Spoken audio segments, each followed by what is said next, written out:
Be ready. 10 seconds to go.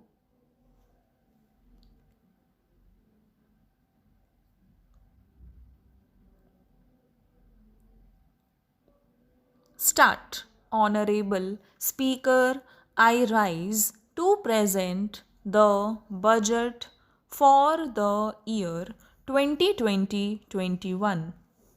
In May 2019, Prime Minister Modi received a massive mandate to form the government again. With renewed vigor under his leadership, we commit ourselves to serve the people of India with all humility and dedication.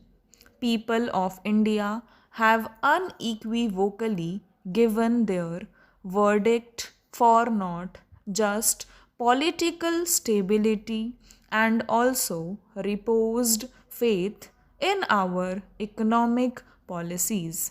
This is the budget to boost their incomes and enhance their purchasing power. Only through higher growth we can achieve that and have our youth gainfully and meaningfully employed. Let our businesses be innovative, healthy, and solvent with use of technology. For today's youth born at the turn of the century, for every member of scheduled castes and scheduled tribes who seek a better life, for every woman wishing to stand up and get counted, for every individual from the minority sections of our society. This budget aims to have your aspirations and hopes addressed. We wish to open up vistas for a vibrant and dynamic economy with a gentle breeze of new technology. This vibrant India shall be a caring society which shall attend to its weak, the old, and the vulnerable among its citizens. During 2014 to 19, our government brought in a paradigm shift in governance. This shift was characterized by a twin focus: fundamental structural reform and inclusive growth. Fundamentals of the economy are strong, and that has ensured macroeconomic stability. Inflation has been well contained. Banks saw a thorough cleaning up of accumulated loans of the past decade, and then they were recapitalized. Companies were provided an exit through the IBC. Several steps on the formalization of the economy were taken up. Of the structural reforms, the goods and services tax has been the most historic in our country. Its chief architect is not with us today.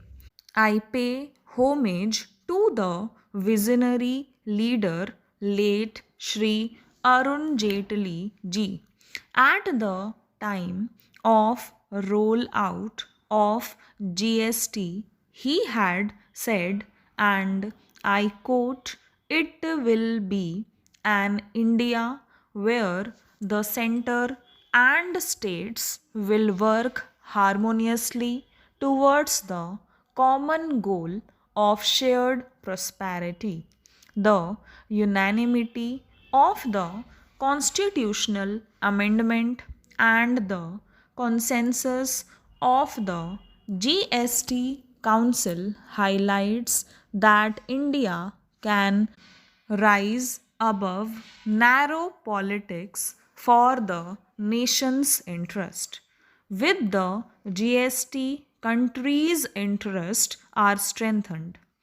True to this vision for the historic structural reform, the goods and services tax has been gradually maturing into a tax that has integrated the country economically.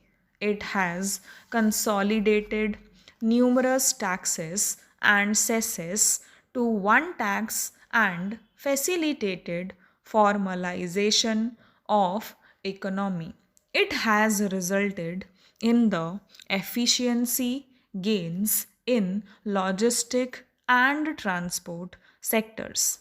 The turnaround time for trucks has witnessed a substantial reduction to the tune of 20% due to abolition of checkposts in GST. The dreaded Inspector Raj has also vanished. It has also led to significant benefits to MSME by way of enhanced threshold and composition limits. The effective tax incidence on almost every commodity came down substantially. Through several rate reductions, an annual benefit of rupees 1 lakh crore has been extended to consumers. It amounts to 10% reduction in overall tax incidence. An average household now saves about 4% on its monthly spends on account of reduced GST rates. During this phase of maturing, GST did face certain challenges. This was natural as transition was effecting.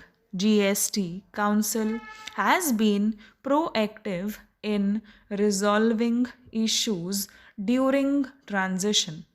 In the last 2 years, we have added more than 60 lakh new taxpayers, a total of about 40 crore returns were filed, 800 crore invoices were uploaded, and 105 crore e-way bills were generated. There has been extensive engagement with stakeholders. A simplified new return system is being introduced from April 1, 2020. A former Prime Minister had once voiced a concern that the fruits of the welfare schemes were not reaching the intended citizens. The common and deserving citizen was only receiving 15 paisa of every rupee sent for him. Guided by Sabka Saath, Sabka Vikas, Sabka Vishwas, our government and our Prime Minister added manifold speed and scaled up the implementation of schemes and programs that directly benefited the poor and the disadvantaged. I wish to list out only a few as examples. 1. Welfare schemes with direct benefit transfer embedded in them. 2. Sanitation and water as provision of basic needs and as a measure of preventive healthcare. 3. Healthcare through Ayushman Bharat. 4. Clean energy through Ujjwala and solar power. 5. Financial inclusion, credit support, insurance protection to vulnerable sections, and pension scheme. 6. Digital penetration with broadband and UPI. And 7. Affordable housing for all through PMA. The milestones achieved are unprecedented, globally recognized, and benchmarked against international indices. This strategy changed the established order of a few individuals cornering most of the benefits and was appreciated by the people. Stop.